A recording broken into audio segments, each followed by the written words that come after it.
In the absence of a vaccine, Dr. Levine recommends that in order to prevent contracting coronavirus, you have to wash your hands with soap and warm water for 20 seconds, the equivalent of singing happy birthday twice. Yellow still means caution in this phased reopening of the state. That means that masks and social distancing are still required when walking around in public. With Memorial Day coming out, more people will be taking their boats out on the Susquehanna River. But before you do that, the Fish and Boat Commission want to remind people to take proper precautions before setting sail. 32 quilts, each uniquely quilted and made out of love, being given out at First United Methodist Church today as a solemn thank you to America's bravest soldiers.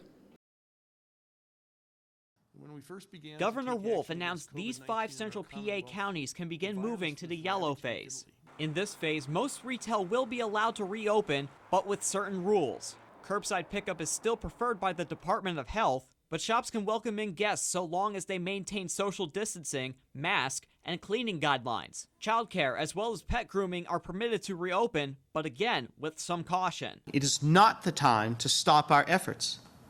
These efforts will help us prevent a resurgence of the virus and will keep our counties moving in the right direction. So what remains a no-go? Among the list are barbers, salons, and gyms. Restaurants must still do pickup and delivery only. And each county will continue to be monitored for outbreaks regardless of where they are in the reopening plan.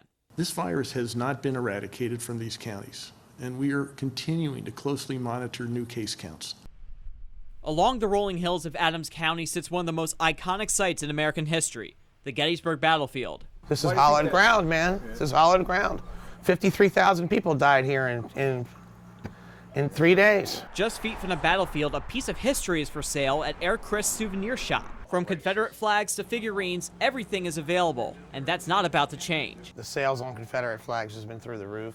Our job is to tell the story of what happened here, the Union and the Confederates. And that history is staying put.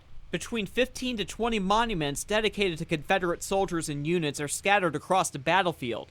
Hundreds of other markers adorn the land, telling the story of the battle and its aftermath. Whether it's a pleasant story or an unpleasant story, it's still part of the American fabric. Questions about race are nothing new for Jason Martz and the rest of the team from the National Park Service.